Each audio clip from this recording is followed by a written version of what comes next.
Welcome back to more Pikmin 2. Last time, we survived the submerged castle and paid off our debt. This time, we've returned to the planet for even more treasure, starting with the Valley of Repose.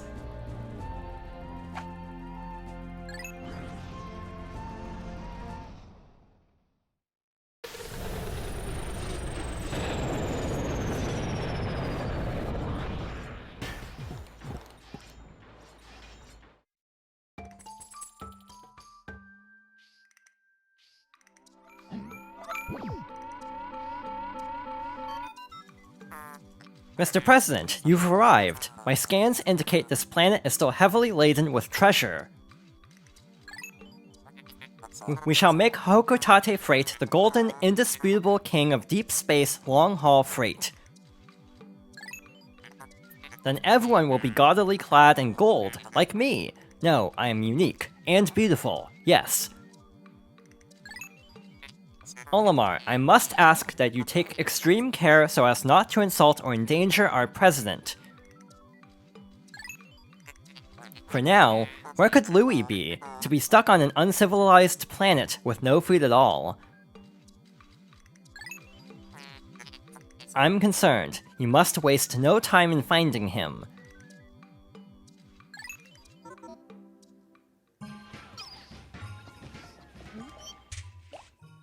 So now the President joins us for this half of our adventure, so we still have two captains to work with.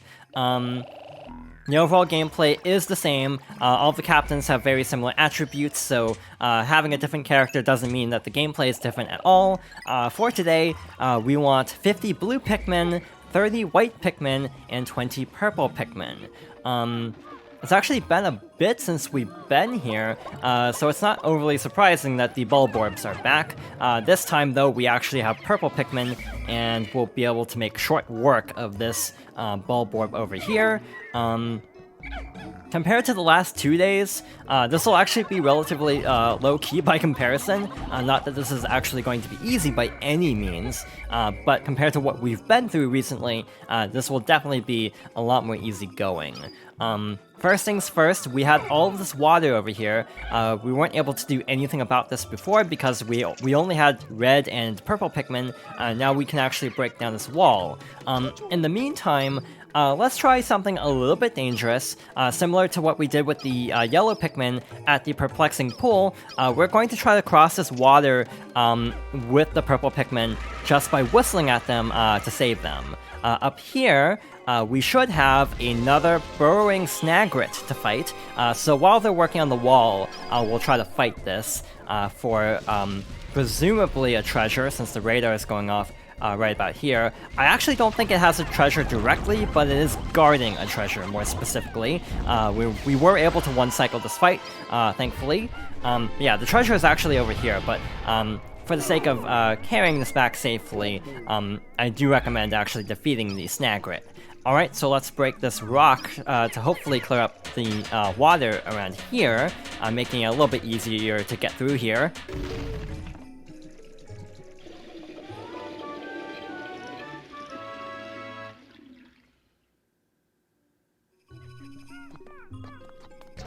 And with that taken care of, we have two things that we actually need the white Pikmin for.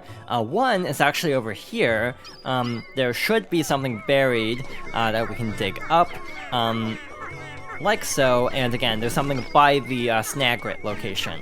This is actually a very good place for treasures to be. It's really close to the landing site, so this hopefully won't take too long to take back. In the meantime, we have a bit of a dangerous area here. We have a ton of enemies, so we actually aren't going to take the Pikmin. We are going to try to deal with this enemy, the Decorated Cannon Beetle. It's basically the Armored Cannon Beetle larva, except its boulders will actually follow you.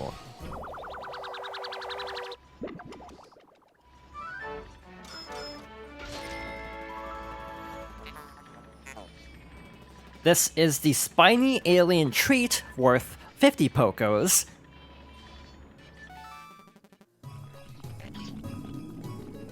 So yeah, with the decorated cannon beetles, you can basically defeat them with their own boulders, which is very nice, actually. If you see a decorated cannon beetle, I would also recommend using its boulders to take out some of the surrounding enemies, like we have the cloaking Burnet. By the way, off screen, I did double check a few things for research, like enemy names and some attributes of certain enemies, because I actually got some things wrong, because it's been a while since I've actually gone through this game. Like about the Puffy Blowhog, I actually misremembered the differences between it and the Withering Blowhog, and I'll make sure to talk about that a little bit more later on. I actually don't think I need to do this, to tell the truth. Instead, let's actually head over with the blue Pikmin. We actually don't really need to fight the water dumples. Obviously, we might want to fight them just from the standpoint of having to go around all of that. But in terms of actually carrying anything through there, we don't need to go through this little channel at all. So in the meantime, let's build this bridge, swap over, and then collect the treasure by the Snagrit location. I'm not overly concerned about collecting the enemies because we have all the Pikmin we need, but I actually might take back some of the stuff just because at some point we will have a situation where we're kind of waiting for other things, so we might start growing more Pikmin, partly also just to have more Pikmin to use for Candy Pop Buds. And if all goes well, we'll actually be able to get a lot of Pikmin today. That's actually part of my goal, is to get basically the purple Pikmin we need for the rest of our adventure by the end of today, and we will be skipping a lot of that, to be honest.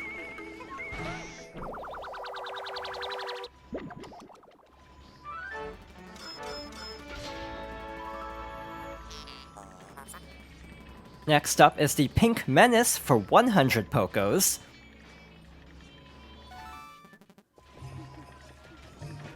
So the bridge should almost be done, or it's probably done already. The bridges tend to take less time than the walls, to be honest. So now, with our white Pikmin and purple Pikmin, we want to head over past the bridge and clear out some of the enemies. I am currently debating how to deal with the cannon beetle, if it would be better to fight it with purple Pikmin and try to stun it, or try to just use its own boulders against it. It just occurred to me, we might not actually see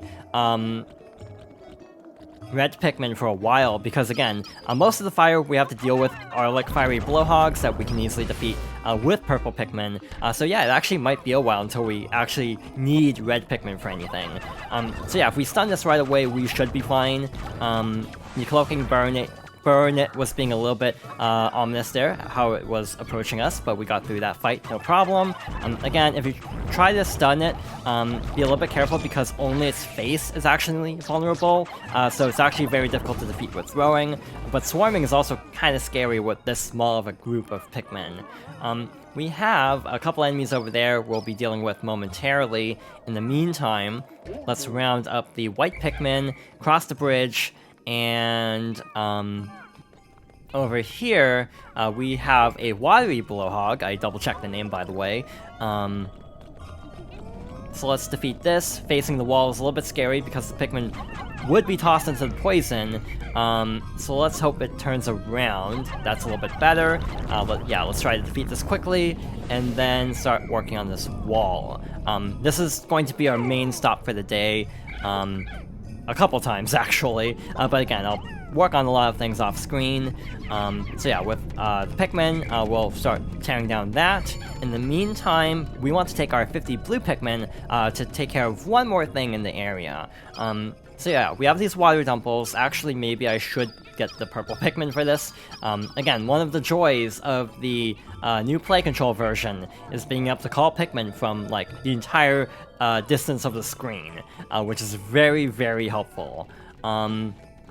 So next up, we want to go over here, fight these water dumples. Again, if I can stun it, that'd be great. Again, trying to kind of lure them away from each other, just to have a little bit of a better chance of fighting one at a time. We also have a treasure up here on this ledge. One of the really nice things about Wii games is having a pointer at all times, so if you want to point something out, you can actually just literally point at it. Alright, so we have another fiery Bulblax, similar to in the submerged castle. What we're going to do is wake it up, and then lure it into the water, and then stun it, or petrify it with the bitter spray. This can be a little bit tricky because it can lose focus a little bit like that. There we go. So let's quickly swarm it and try to defeat it before it breaks out of that for another treasure.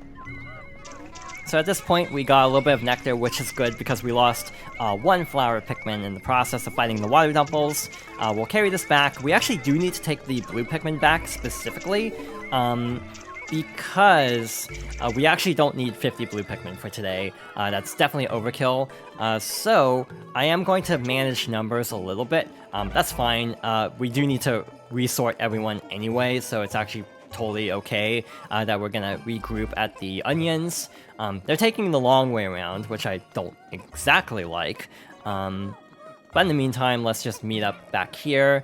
Yeah, it is actually interesting that these Snagrits are actually carryable, rather than the previous game where they basically would just give you pellets instead. So yeah, this day is relatively chill so far. It's actually been kind of a nice little break after the hecticness of the previous area.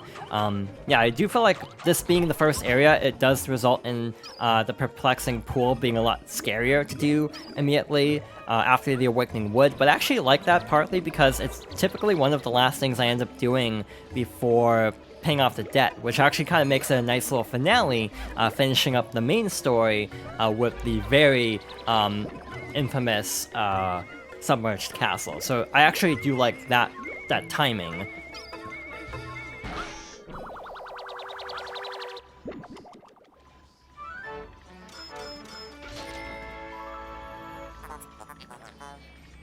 And we have the temporal mechanism for 110 Pokos.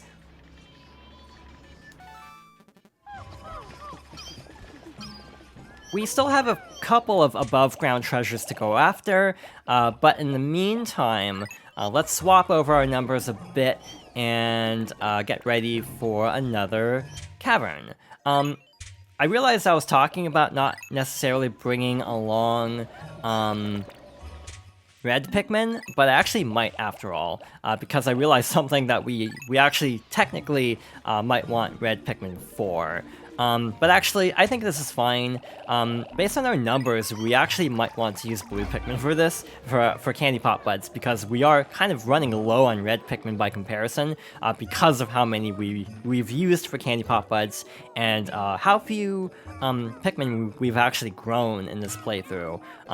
There are opportunities to actually grow Pikmin in this next cavern, so hypothetically, I'll try to detail the method of how we're going to grow Pikmin off-screen. But yeah, we'll get to that later, and I'll do my best to explain it, but also I'm not going to go out of my way to show it, because it's going to take a while to try to grow the remaining purple Pikmin that we need for the rest of our adventure. But with all of that out of the way, let's climb up here and see what this next cavern is like.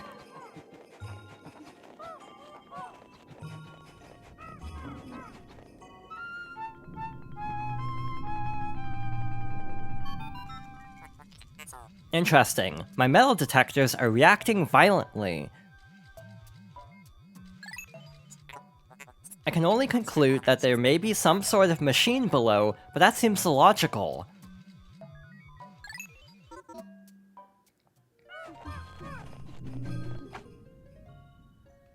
This is the Subterranean Complex.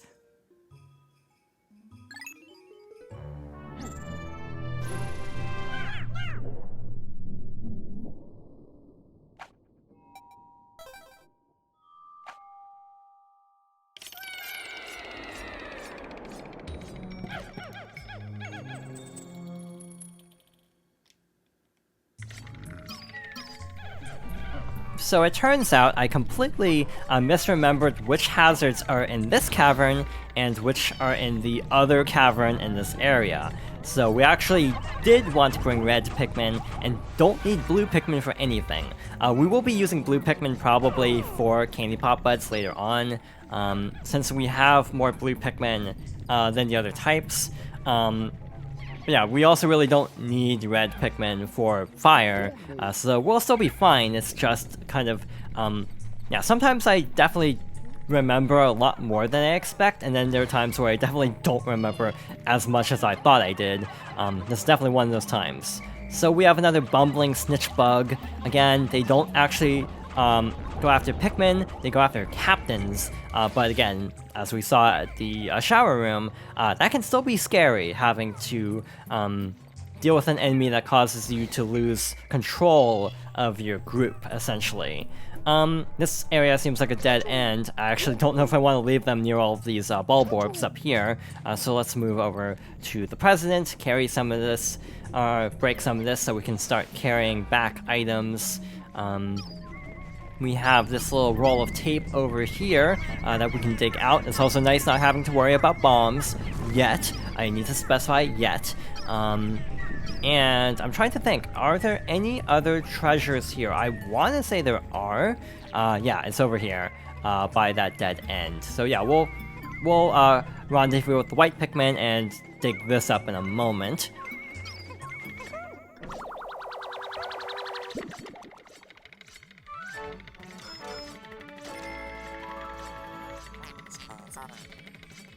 For 50 Pokos, we have the Exhausted Super Stick.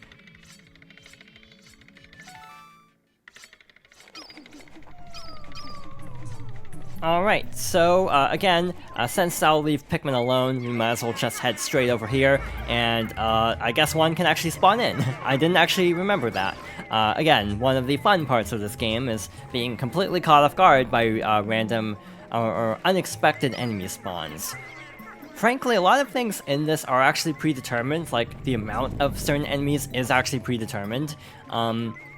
It's just a matter of expecting it can be a little bit tricky sometimes, like if you don't remember, because you sometimes won't run into certain enemies on certain runs, meaning you might not expect it on a different run.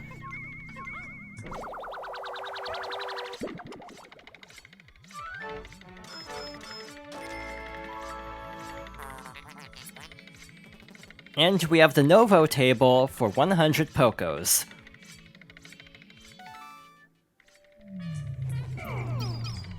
I was actually researching the randomization process of this game off screen, and it was actually very fascinating.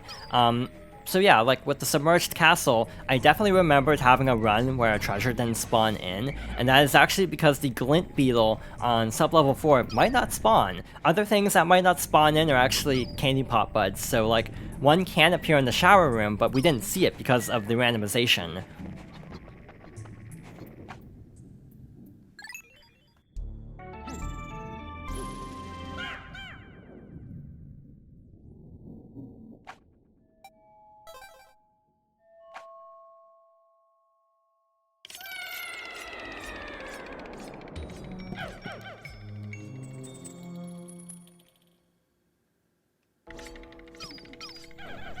We had a snow floor to kind of ease us into this cavern, and now, from now on, it should be mostly industrial. Kind of a nice contrast, actually, having a lot of this, like, yeah, like metallic area, compared to, yeah, like the first floor being very snowy.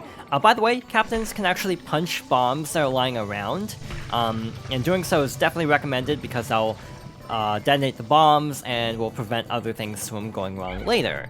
Like if you're trying to fight something and a purple Pikmin lands on a bomb, I'm pretty sure that would cause it to instantly detonate. So yeah, when you have to fight something with purple Pikmin near bombs, definitely be careful about that. That is not good with all of the bombs and the pits. But I guess we can actually test out our new gadget that we found, the Pluckaphone, where if you whistle, you can actually pull Pikmin out of the ground. I'm basically trying to get away from bombs, which is easier said than done on this floor, before trying to actually fight. It can also toss the Pikmin off the platform entirely, which you have to be aware of. So yeah, this is a really weird floor setup.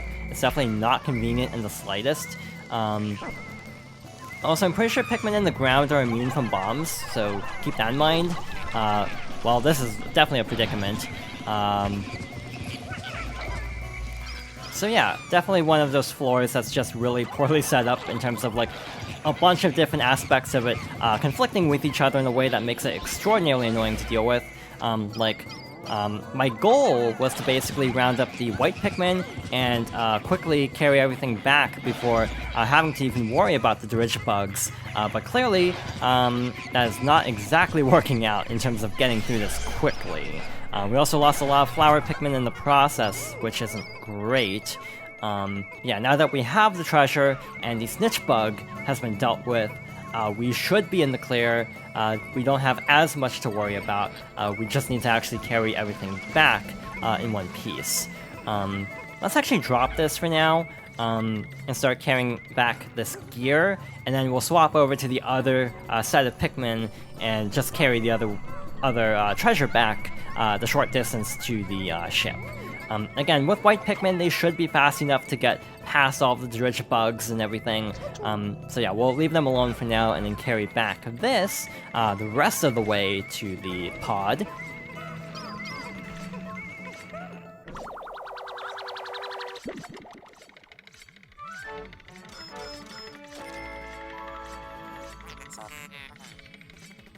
And this is the network main brain for 100 Pokos.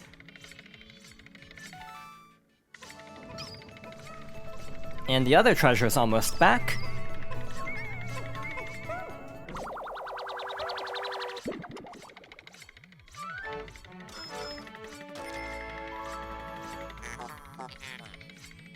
And we have the Spirit Flogger for 70 Pokos.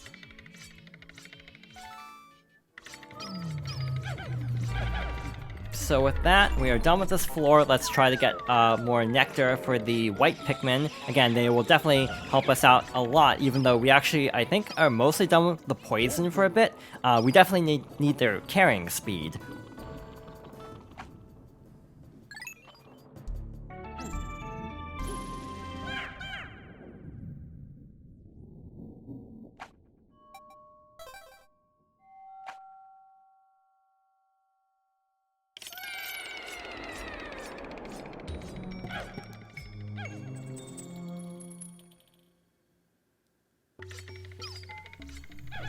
I actually have very distinct memories of this floor from a personal playthrough, where I actually glitched Pikmin out of existence.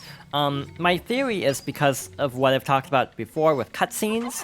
Basically, what I think happened was a Pikmin caught on fire like during a cutscene, and the timer for the fire ran out. But because of the cutscene, the Pikmin didn't technically die. But yeah, it was really weird, and definitely very unfortunate, but I lost like 19 Pikmin, even though I had a full group of like 100 Pikmin by the end of this cavern. It was really weird. That was very fortuitous. The one cannon beetle kind of helped us out there. Again, fighting cannon beetles is very scary because they can toss the Pikmin off of the platform entirely, so definitely be a little bit careful about that. Again, with the white Pikmin, we're going to head over, carry this back, and then with the purple Pikmin, head the opposite direction. Actually, never mind, there's a treasure right there. That might be it, actually. I don't really fully recall where everything is in each of these caverns. So yeah, if this is all there is here, we're done. The exit's right over there, but there is a chance that there's also stuff on the other side. I'll just quickly scout out this area to make sure, see if the radar goes off around here. There is actually a part over here. I think we can actually get the cannon beetle to destroy the flames.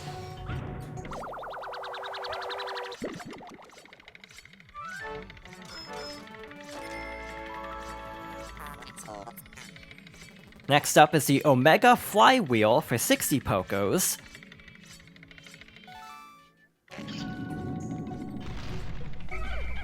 So the purple Pikmin aren't exactly best equipped to carry that back, so let's actually take the purple Pikmin and fight this next cannon beetle. Yeah, the ones that aren't like partially buried are easier to defeat, because it's generally easier to get like to attack them from a better angle, which makes it a lot easier to actually stun them. Again, the geysers are actually weak to the throw attack from the purple Pikmin, so yeah, even if they catch on fire, just whistle and they will be fine. By the way, a cutscene will play if you leave a Pikmin on fire for too long, which obviously is very scary because that cuts into the time to actually save them. Or actually, I don't think it does, but it definitely can throw you off if the cutscene starts to play. So yeah, try to whistle the Pikmin quickly, and try to save them if possible. Again, electricity is the only hazard where you can't save Pikmin outright. Alright, so the president is all the way by the entrance, or by the exit, so let's swap over to Olimar, and then carry back the one part with the, I guess, the yellow Pikmin, since they were closest to us at that time. There it is.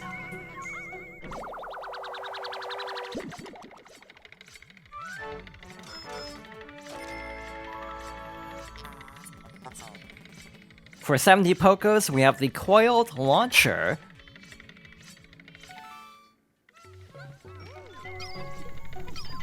Alright, let's get to work carrying this back the rest of the way, and we should be good to go after collecting this.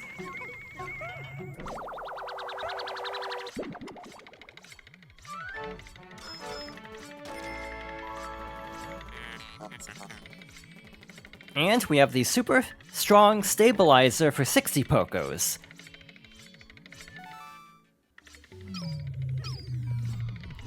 So yeah, that takes care of this floor. We also have an ivory candy pop bud. I guess that's the official name from what I recall. But again, we don't really need more white Pikmin, so we are ready to go.